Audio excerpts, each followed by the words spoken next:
ang pwede nyo pong recruitin ay 18 years old and above. Okay. Paano pag 17 tapos magba-birthday na in the next 6 months? Pwede na pong recruitin yon. Pero pag 17 at malayo pa ang birthday niya, hindi pwedeng recruitin.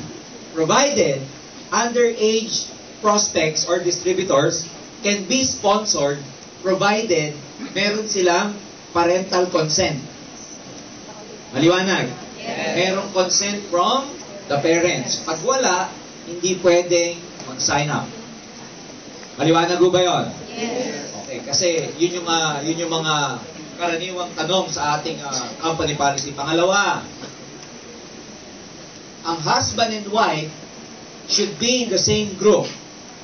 They can never be in a different group. For example, ang wife ang unang na-sponsor. Okay? Na-sponsor ni A. Okay? Si husband, may kaopisina. Si B, dito siya nagpa-sponsor. Hindi pwede ito. Ang i-consider ng company, yung unang-unang sponsoring, yung unang-unang registration, which is yung wife. Maliwanag ba to? Kasi may nangyayaring ganito. Yung wife, nag-sign up sa ibang grupo. Yung husband, na-recruit ng iba. Magkahiwalay pa sila. Dahil sa AIM Global, pinaghiwalay nyo pa yung dalawang mag-asawa. Maliwanag? Yes. So, ang una namin ko-consider dito, yung first valid registration. Are we clear? Yes. Number 2, it is against the company policy to use a fictitious name or dummy name. Kunwari, Juan de la Cruz. Okay? Nag-sign up na. Member na ng AIM Global. Nag-aaway sila nung upline niya. Daming ganyan eh, nag-aaway. Sabi nito, ayoko na sa upline ko. Walang iya yun eh. Okay? May isang distributor ng AIM Global, ipapasign up to under him or her using a different name. This is not allowed. Maliwanag? This is not allowed na gagamit ka ng ibang pangalan para lang ma-sponsor ka ng ibang tao. If that is proven, dalawa yan. Termination ito at saka ikaw, ibablock tong account mo dito sa bagong linya. Are we clear? Yes. Ibilisan ko lang kasi marami. Hindi ko na alam kung anong pangilan pa. Hindi ang allowed for responsoring a distributor who is inactive for 6 months. Pag sinabing inactive, dalawa po ang inactive. Number 1, inactive in terms of DTC. Inactive sa DTC. Pag sinabing inactive sa DTC, inactive sa Distributors Tracking Center, ibig sabihin, mako-consider na inactive pag walang transaction for 6 months. Walang encashment, walang withdrawal, walang encoding, walang GC claim, walang lahat kahit reorder. Kailangan 6 na buwan, walang ganon para masabing inactive siya. Are we clear? Yes. Pangalawa, masasabing inactive pag physically hindi nakikita dito sa office for the next 6 months. If ang case is this, wala nga siyang transaction sa DTC niya, pero nakikita naman siya dito sa opisina, hindi siya inactive. Therefore, pag hindi inactive, hindi pwedeng i-re-sponsor. Ang ibig sabihin ng re-sponsor, okay, pag sinabing re-sponsor, ang isang distributor na member na pero inactive ng 6 na buwan in terms of DTC and physical activity, pwede nang ma-recruit ng ibang tao. Basta 6 na buwan na sabihin nyo, inactive. Inactive. Ang isang distributor na inactive ng 6 na buwan, pwede na siyang ma-recruit ng iba niyang sponsor kung gusto niya. Ang provision, ito, dalawa dapat ang inactivity. Number 1, wala dapat transaction na DTC niya. Number 2, dapat hindi siya nakita dito sa loob ng 6 na buwan. Pag nakikita siya dito sa loob ng 6 na buwan, kahit inactive siya sa DTC niya, hindi siya pwedeng magpare-sponsor. Are we clear? Yes. Now, in case inactive sa DTC and physical activity, pwede na bang ma-responsor? Yes. Pwede na ba? Yes. Pwede na. Kaya lang, ang first step sa responsoring, susulat kayo sa opisina to get a clearance na yung taong re-responsor inactive talaga. Susulat dito kay Dex, ipo-forward ni Dex sa office sa Manila kay Miss Donna para lang ma-verify sa system na talagang inactive na yung taong magpapa-re-sponsor.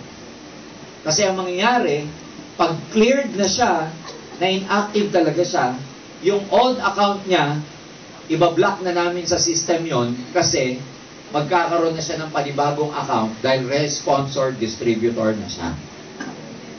Are we clear? Yes. Paano pag nagpa-responsor lang na walang clearance? It is a violation of our company policy. Invalid ang re-sponsoring pag walang clearance galing sa opisina namin. Ulitin ko, invalid ang re-sponsoring pag walang clearance galing sa amin. Dapat may clearance muna sa amin na ready na, pwede nang i-re-sponsor yan kasi cleared na siya sa office. Are we clear? Yes. So kung may tanong kayo about this later, nandito lang naman ako, pwede nyo akong tanongin about this. Okay? Basta ang basic dito, ganito lang. Pwede na kayo mag-responsor ng 6 months, basta inactive. Dalawa ang inactivity. DTC inactivity and physical inactivity. If that is proven that they are inactive, they should get a clearance from the head office before they can proceed. If they are cleared, they can be responsible. Are we clear? Yes. Okay. Ano pa yung mga basic na kailangan gawin na malaman nyo? Hindi allowed ang isang distributor na dalawa ang networking company na ginagawa. Ulitin ko, seloso po kami. Ayaw namin ng may fling. Kapag may fling ka, break na tayo. Tama ba? Yes. So, pag ikaw nasa AIM Global ka, mag-AIM Global ka lang. Madali lang naman kaming kausap. Kung gusto mo sa ibang kumpanya, doon ka na lang. Pero hindi mo pwedeng gawin pareho. Hindi ka pwedeng mangisda sa dalawang ilog. Okay? Now, if you have some downlines na dalawang MLM ang ginagawa, you can complain to us and it is ground for termination. Ground for termination po pag dalawang networking ang ginagawa. Wala naman tating problema kung gusto nila sa kabila, pero kasi may conflict of interest kasi yung mga distributors, yung mga downlines na mapuproduce mo, malilito kasi dalawa ang networking na ginagawa. So, hindi po allowed na dalawang networking or dalawang direct selling ang ginagawa. We don't care if it's different products. Kasi minsan, ang argument ng maraming distributor, sir, iba naman ang produkto dito sa kabila ko eh. Kahit na, pareho ng nature ang direct selling and networking, it's just the same banana, magkaiba lang ang produkto, it is not allowed. Why do we do this? Because we want to produce professional distributors of AIM Global. Hindi yung mga salawahan. Alam mo yung kung ayaw nating mag-produce ng mga, alam mo na, networking prostitute, ang tawag namin dyan. Ayaw namin mag-produce ng mga junkie. Junkies are people that, ang dami-daming ginagawa. Hindi ka magiging successful pag marami kang ginagawa. You just need to focus. Kung gusto mo sa kabilang company, doon ka na lang. Para maging successful ka. Pero pag dalawa, you can never become successful. Now, this is the twist. Pag ang isang distributor was terminated, pag na-terminate ang distributor, okay? Maraming dahilan bakit na-terminate ang distributor. Ang pinaka-prevalent, number 1, yun nga, nagdadalawang networking, ground for termination yan. Yung lalo na ngayon, ang galing i-prove na dalawa ang ginagawa mong networking kasi makita lang sa Facebook mo na may picture ka sa ibang networking, ground na yon. Kaya huwag kang magpapapicture, ha? Baka mamaya niya, nagpapapicture kayo sa kung ano-anong networking, yari ka. So, madali nang i-prove ngayon ng dalawang ginagawa ng distributor. Kaya we have grounds, enough reason, enough evidence to terminate our distributors. So, ano pa yung mga case na na-terminate ng distributor? Nag-underpricing. Nako, stricto po ako dyan. Pag nalaman ko na nag-underpricing ka, okay? Pag may nagsumbong kay Dex na nag-underpricing, nagbebenta ng mababang produkto, wala nang explanation, termination. Ulitin ko, ha, yung mga nagbebenta ng mababang produkto, wala nang explanation yon. It is a ground for termination. Walang first offense, walang second offense, walang third offense. Lowering ng price, underpricing, kaput. Terminated ka agad. Nakuha niyo ba? Okay. So, just in case, a terminated distributor wants to go back to AIM Global. Kasi may mga ganyan na-terminate na, tas gustong bumalik. Pag gustong bumalik, mga kaibigan, sa AIM, again, this is subject for clearance. Ulitin ko, pag may na-terminate, tapos bumalik sa AIM, subject for clearance muna yan bago makabalik. Kasi hindi lahat tinatanggap na namin pag bumabalik. Once some distributors, when they are terminated, most of them, hindi na namin binabalik, hindi na namin pinababalik sa AIM. Why? Kasi sa paglipat nila, kung ano-anong bad mouthing ang ginawa nila sa AIM Global. Kung ano-anong paninira ang ginawa sa AIM Global nung lumipat.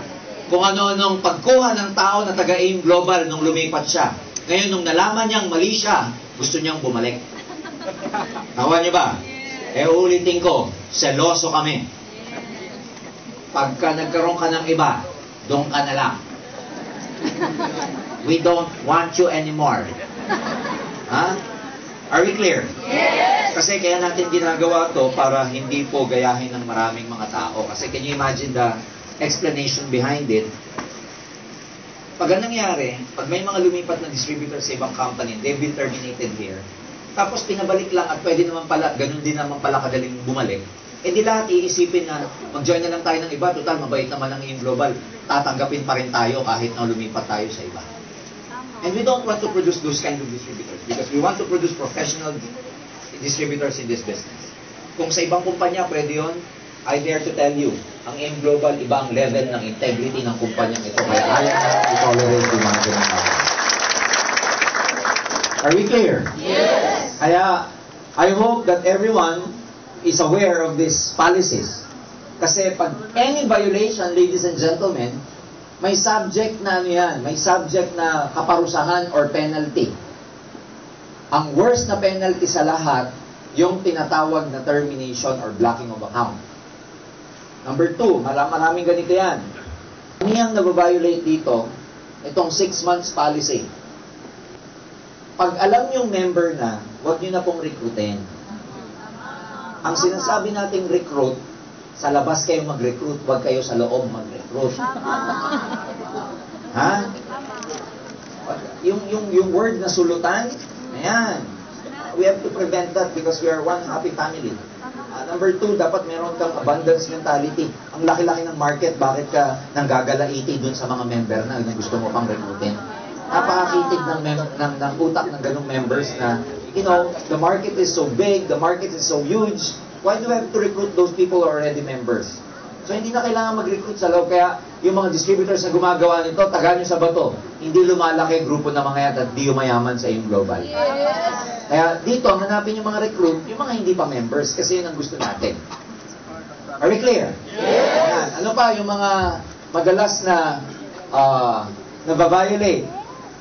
Yung, baka may tanong dito, no? Na-explainan na ng business. Okay, halimbawa, si prospect, na-explainan na ng negosyo. Sinabi niya doon sa nag-explain sa kanya, nag-commit siya. Sige, mag-join na ako sa'yo. Hintayin ko lang yung labas ng SSS loan ko. Ilan ba yung SSS? Ilan ang S? SSS. Gawin na natin 4 para sa sigurado. SSS. Yun lang. Pag na-explain na yung distributor at nag-commit na, may verbal commitment yung distributor na mag-join sa doon sa sinabihan niya. Tapos, kinuha pa to ng ibang distributor. Kasi sabi ng ibang distributor, hindi ka pa naman nagbe-member, pwede ka pa. Sabi niya, hindi, na-explain na ako nun eh. Walang kwenta yung explanation niya. Wala yun. Mas magaling sa grupo namin, dito ka na lang mag-join. Walang kwenta yung grupong yun. Na brainwash. The following week, itong si prospect, imbis na mag-pay in dun sa nag-explain sa kanya, nag-pay in dito sa bago. Now, the argument is this. Sir, ba't ganon? Hindi pa naman ito nagpe-pay in, di pwede ko pang recruitin. Yun nga eh. Nagkaroon ng effort yung unang distributor para mag-explain, may verbal commitment, therefore, it is enough para masabi na itong taong to, ang dapat na legitimate sponsor niya, yung unang nag-explain sa kanya. Maliwanag ba? Yes! Much worse, pag itong taong to, nag-sign up ng application form, kahit hindi validated ng office yung application form, basta nag-sign up siya, after na ma-explain na ng marketing plan, we consider the application form a valid commitment by the prospect that he or she will sign up to the person who explained to him or her the marketing plan. Yes. Are we clear? Yes. So, pag nag-sign up ng application form yung prospect, after ma-explain ng in global, valid application form po iyon. Now, baka ang gawin ng iba ganito. Ganun pala ha. Yung application form pala, commitment na ha. Gagawin, bibili ng isang pad na application form yan. At walang gawin kundi mamigay sa buong barangay. Sign up kayo, sign up! Sign up! Para saan na kayong lahat. Bawal din yun. Ikaw ang mateterminate pag ginawa mo yun. Kasi, ang dapat, magsasign up lang ho ng application form after the explanation. Magsasign up lang ng application form pag gusto. Now, during the investigation, pag sinabi ng tao, Sir, hindi naman in-explain sa akin eh. Basta binigyan lang ako ng form, tapos sabi magpirma. Nung tinanong ko sa kanya, ano ba to? Ang sagot po sa akin, wala lang yan, basta pirma ka lang. Kaya po ako pumirma, Sir. Bawal yun. Hindi valid yung application form na na-sign up na hindi na-explain na ng marketing plan and napilitan lang. Maliwanag ba? Yes. This is also to prevent some distributors of just distributing, signing up people. Kaya ang bottom line, bago kayo magpa-sign up ng application form, make sure papirmahin nyo ng application form after. After, hindi before, ha? After. Okay ba yon? Yes. What else? Yung mga common na violations ng mga distributors. Well, may validation po, no? May enough or valid grounds for suspension or any other offense na ibig sabihin, hindi man kapurusahan, merong mga appropriate disciplinary action sa isang distributor na ang ginagawa niya, naninira siya ng kapwa-distributor niya. Ulitin ko, may appropriate disciplinary action ang isang distributor na naninira ng kapwa-distributor niya. It is not allowed. We don't want this because we want to become professionals. Hindi dito yung sisiraan mo yung ibang grupo, sisiraan mo yung ibang tao para ikaw mas marami kang makuhang tao. Hindi po proper yon. In ethics and professionalism, it is never allowed. It is not allowed. Anyway, for any complaints that you will file, kailangan lang in written para formal. Now, I want to be very clear in this part. Pag nagsulat na kayo sa office, na nasa black and white na yung form, halimbawa, you would like to complain this and that, blah, blah, blah. Pag nakarating na po sa amin yung black and white, hindi nyo na po pwedeng mapigilan yung process. Rolling na po yun. Kaya sa level namin, ganito.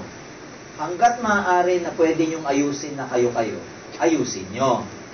Kasi pag hindi nyo naayos at nag-file kayo sa opisina, roll na po ang kaso. Ipoprocess na po namin yan. Kasi being the company, we are obliged to react to whatever complaints that will be filed against other distributors. So, kaya ang suggestion ko, pag may mga, meron kayong cross-line na i-complain ninyo, pinakamagandang avenue pa rin yung magkaroon kayo ng dialogue. Kasi once na magkaroon na ng file, at na-file na sa amin yan, we will apply the appropriate disciplinary action.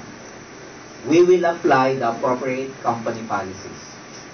So, why do we have to be strict with this? Kasi, pag hindi po tayo naging stricto, in the long run, sa dami ng mga taga-AIM Global, this will actually weaken us instead of strengthening our position.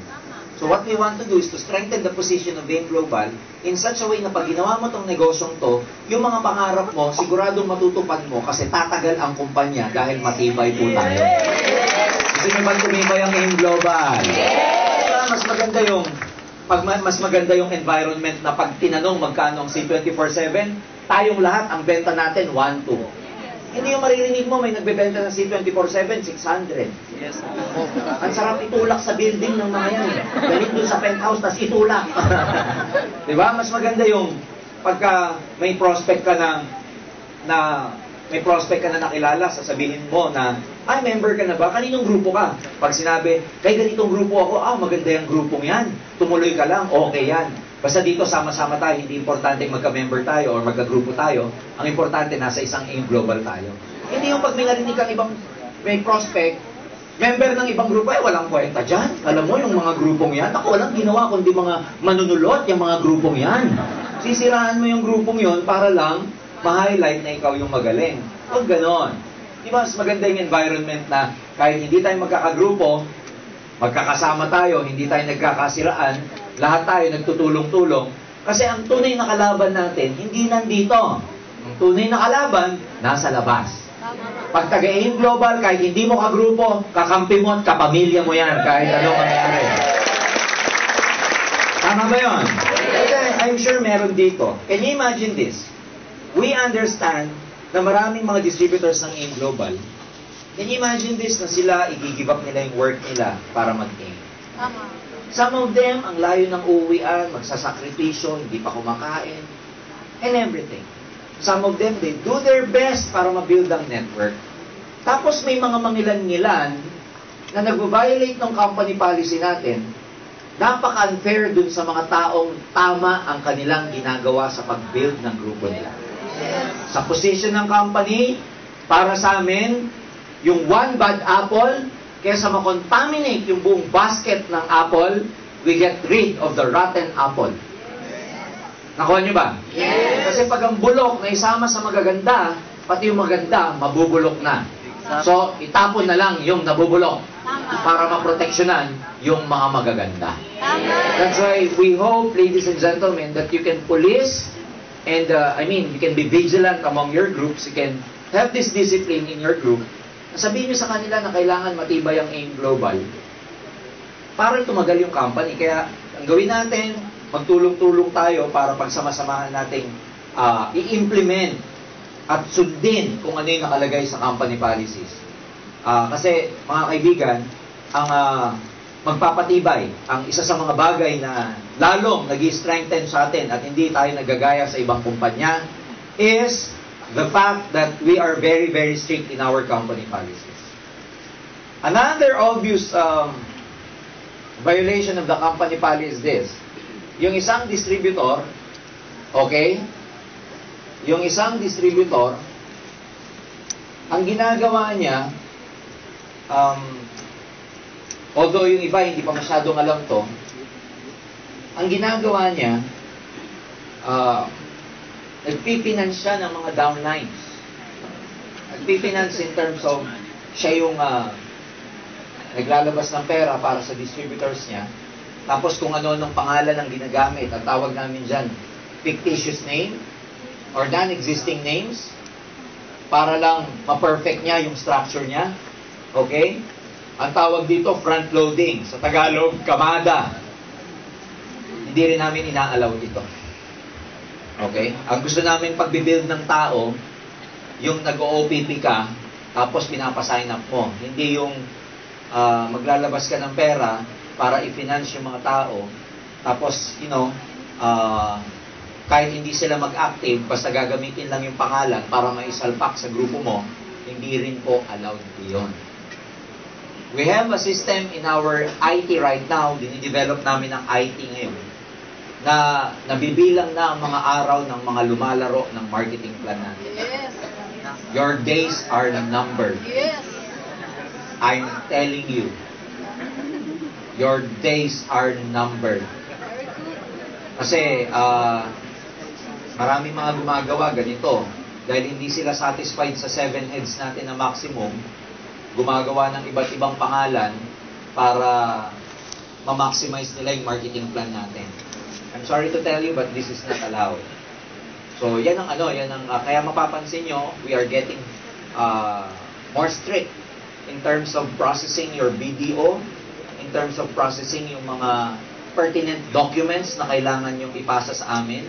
Kasi may mga distributors na pinipeke nila yung mga ID para lang maging member ng AIM Global. Mga sindikato. So, anyway, may mga leaders na naiintindihan itong sinasabi ko. So, they should stop and we will never tolerate this. Ngayon pa na magkakaroon ng sariling building ang AIM Global dito sa Cebu. Kaya, yung mga bago, gusto namin maintindihan ninyo na kami po dito sa AIM Global, hindi lang kami networkers, hindi lang kami recruit ng recruit, hindi kami katulad ng ibang mga kumpanya na, walang ginawa kundi ang iniisip kumita. In AIM Global, ang building process namin dito is that we educate our distributors, we educate our leaders on how to build the network properly, ethically, and professionally.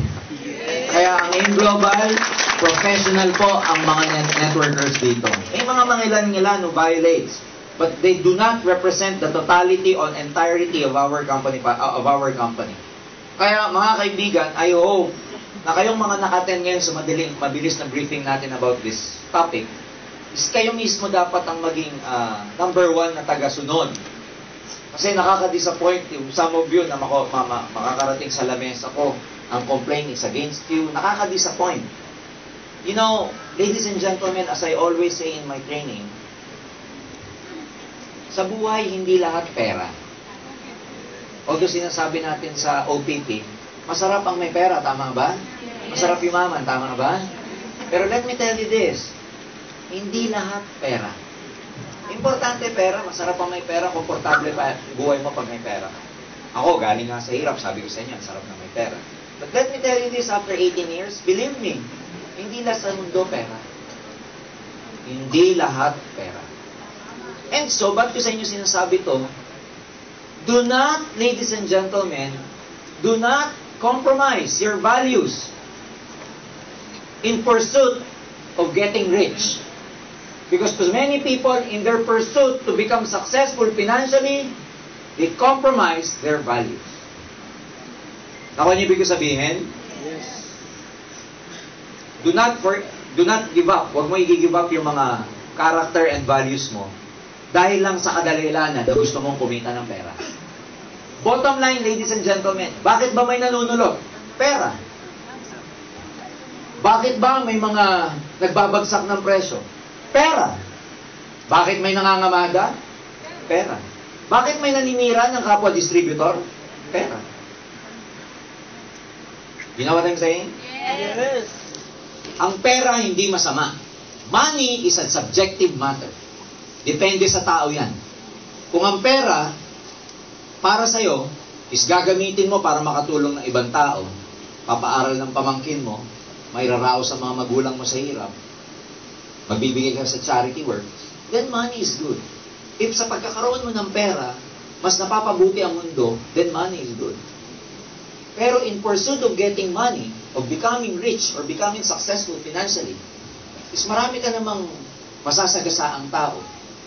Marami ka namang, alam mo na, matatapakan, then money is bad. So, sino nagpapasama sa pera? Sino nagpapasama? Tao. Sino nagpapabuti? Tao rin. Kasi money itself, for example, money. lagay ko dyan. Masama ba siya? Ulitin ko, masama ba siya? Pag yan kinagat ako, masama yan. Masama siya, hindi? Mabuti siya, hindi?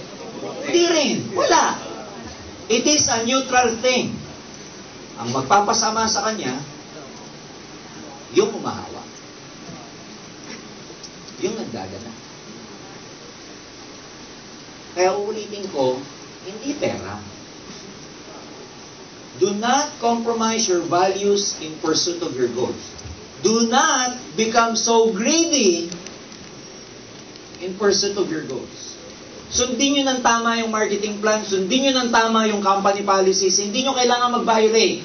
Basta tama at tuwid ang ginagawa mo, magbubunga ng tama at tuwid ang tinatrabaho mo.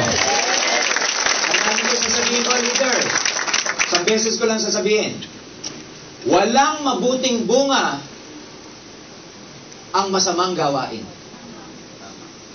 Ulitin ko, walang mabuting bunga ang masamang gawain. In the same way, na walang masamang bunga ang mabuting gawain. Basta ang ginagawa mo maganda, mabuti. Ano tubo mo? Ano bunga mo? Hindi naman pwedeng tama ginagawa mo tapos pangit ang pipitasin mong butas. No? So do not become too greedy, ladies and gentlemen, dahil one day, hindi pera. Hindi will be amazed sa testimony ko, guys. Hindi pera magpapaligaya sa inyo. Hindi. Sino dito yung mga nakabili ng kotse? Nung bumili kayo ng kotse, anong feelings nyo? Di ba nung gabi, ilang araw, di kayo makatulog? Tama ba? After 1 month, ganun pa rin ba yung pakiramdam nyo? Hindi na. Sino dito yung nakabili ng bahay na magaganda? Di ba? Isang buwan, isang araw, isang linggo, ang saya mo. After 6 months, ganun pa rin ba yung nararamdaman mo? Sino dito yung kumita ng 1 milyon? Pag may nakita kang 1 milyon, ito dito kayo ma-amaze. Pag makakita ka ng 1 milyon at kumita ka na nasa bangko mo na yung 1 milyon, ang mararamdaman mo ay, ganun lang pala. Siguro pag 2 bilyon na to, grabe. Alam mo, pag nasa 2 milyon ka na, ay, ganun lang pala. It will never make you happy. Yung dinadrive mo yung kotse mo, hindi happiness ang tawag doon. Ang tawag ko doon, flash of pleasure lang yun. Kasi nawawala. Yung magkaroon ka ng bahay, it's just a flash of pleasure. Yung magkaroon ka ng kung ano-anong material na bagay, flash of pleasure. Bumili ako ng iPhone 6 sa Dubai. Kalalabas lang. Nung nasa akin na, wala na. Flash of pleasure. Ang tunay na magpapaligaya sa'yo, alam mo kung ano?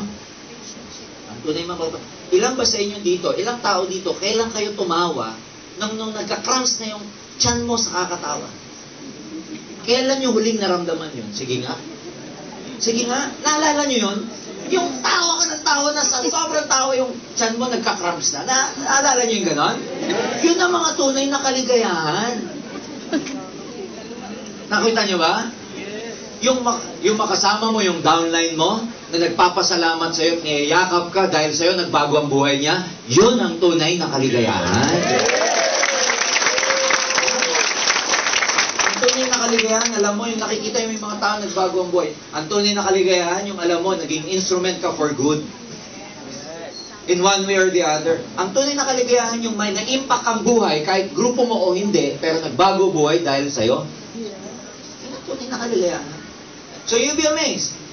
Hindi lahat pera. There is a proper way of making money. I hope one day, when you build your network, you can proudly say na ginawa mo ng tama ang pagbibuild mo ng grupo mo. Kasi wala pong kwenta yung kumita ka ng malaki, pero hindi proper ang pagbibuild mo ng grupo mo. Kasi ang pera, kinikita. Ang personality, hindi kinikita. Ang pera, kinikita. Ang karakter, hindi. One day, you will, tignan nyo mabuti to. Ang respect hindi nalilevel sa dami ng pera. Ulitin ko ang respect hindi nalilevel sa dami ng pera. Yan. Halimbawa, sino mas re-respetuhin mo? Yung drug pusher na ang daming pera? O yung isang public school teacher na nagtuturo sa baryo, na ang liit lang ng kinikita, pero nakako-contribute socially ng maayos. Sino mas irerespeto mo? Yung drug lord o yung public school teacher? Yung teacher. Because it's not money. Hindi pera. It is kung ano, yung gaano kalaki ang nako-contribute mo sa pangkalahatan. So, bakit i-relate ko sa AIM Global? Please, do this business properly because I'm telling you, one day you will be proud about yourself na lumaki ang grupo mo, kumita ka ng maganda, at proper ang values mo nung ginagawa mo yung grupo mo. Wala nang mas hinigit pa sa satisfaction na alam mong ginawa mo yung grupo mo ng tama. Kaya, dun sa mga bagong nandito ngayon, kasama dapat yan sa pag-a-assess nyo ng AIM Global kung tama ba talaga tong negosyong to. Because I'm telling you right now, my topic is not just about money tonight. My topic is about values and character. My topic is about building your network properly. My topic is about company policies and procedures. And believe me, pag ito sinunod nyo, ginawa ninyo, masasaan ba? Maganda na yung mabagal. Maganda na yung mabagal, pero palaki grupo mo. Kaysa yung nagmamadali ka, alam mo sa pagmamadali, ang dami mong na-overlook. Ang AIM Global, hindi naman pabilisan eh. Hindi ito sprint. Marathon ang AIM Global.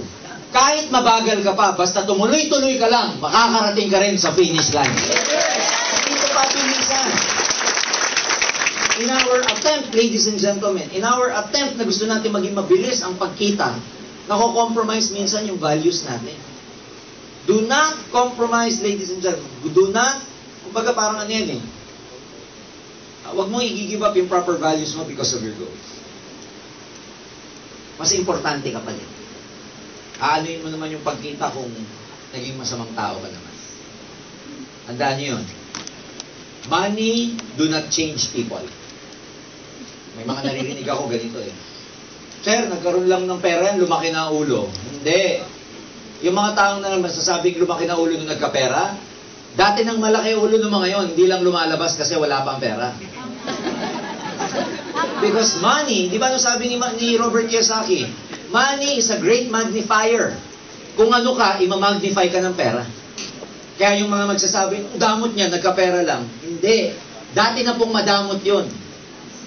Lumabas lang, nag-magnify lang nung nagkapera siya. Nakuha niyo ibig sabihin? Yes. Kaya hindi totoo yung money ang nagbabago sa tao. Hindi. Tao. Kasi ang pera neutral. Kahit gaano pa karami ang pera is neutral. Tao ang nagbibigay kung ano ang pera. Masama ba siya o mabuti siya? Depende sa tao. And so, ayusin nyo ng tama yung pag-network ninyo. Ayusin ninyo. Kasi walang iba makikinabang pag tama ang ginagawa mo, kundi ikaw. One day, you will be very proud about yourself. Believe me. Pasasaan ba? Di ba? Sarap tawagin one day na ikaw, professional networker ka. One day, masarap yung kumikita ka na alam mo yung kinikita mo sa tamang paraan ginamit. Ang hirap nung alam mo yung kinikita mo sa masamang paraan nanggaling. Tapos yun ang kakainin ng pamilya mo. Diba? Sana sumakit ang tiyan nila. Totoo yun. Sana sumakit ang tiyan. Paano mo ma-attempt na mapakain o kainin ang pinambili mo? Alam mo, meron kang sinulot. Alam mo, siniraan. Alam mo, panunulit sa akin, pag nanakaw yan eh. Pag nanakaw yan. Kasi ari-ari ng iba. Ano ba ang definition ng pagnanakaw? Diba? Property of other people and you try to attempt and get it from other people. Pag nanakaw ang tao. And nakakalungkot dahil sa greed, nako-compromise siya ang mga yan. So I hope I was able to touch the most basic policies. Kasi ulitin ko, maraming procedure yan. Nabablock ang account, nasususpend, nata-terminate. Depende sa gravity, or depende dun sa level ng violation niya. And ako, hindi ako masaya na nagpe-penalize ng distributor. Hindi po ako masaya na nagbibigay ng punishment or ng disciplinary action sa distributor. Hindi ako masaya kasi ako din, distributor din ako, networker din ako. And so yun nga lang, dahil sa kagustuhan nating lumaki yung kita natin, marami tayong nako-compromise. So I hope, by this topic, lalo nyong pagtitibayin ang grupo ninyo. Lalong lalalim ang commitment nyo sa AIM Global na grabe ang AIM Global, pinangangalagaan talaga ang kapakanan ng bawat distributor. And finally, gusto kong sabihin sa bawat isa, Sir, tao ba dito? Tao po. Po yung training ko. Year-end training ang title niya. Year-end training na 2012. Finally, gusto ko masabihin sa inyo na ang AIM Global Fair, wala pong malakas at mahina sa amin. Wala pong malaking distributor at saka maliit na distributor. Wala po sa amin, pagdating sa policy, wala po sa amin yung malalakas at mahihina. Pagdating sa policy, one policy applies to everybody. Wala pong pinipili. Kahit sino pa ang yung nag-violate, I'm sorry to tell you, ang company policy, wala po siyang emotion. We do not care kung sino yung nag-violate. Kasi baka sa mata ng ibang tao, iniisip nyo, baka yung mga top distributors, excuse na sila pag may violation. Well, you're wrong. Because me, being the custodian of the company policy, pati mga top distributor, pag may violation, pinipenalize din po namin. So sa mata namin, lahat ng distributor, kumikita o hindi, top-notcher o hindi, pare-pareho lang po kayo sa mata ng kumpanya. Okay? Kaya, equal po lang tayo. Okay ba yon? Yes! Walang palakasan dito. Walang lagay-lagay. Walang palusot-palusot. Hindi nalalagyan ng AIM Global. Okay? Kaya ang gusto namin, maging fair sa bawat isa. May password? Teka muna. Gagawin ko muna yung password. Meron ba?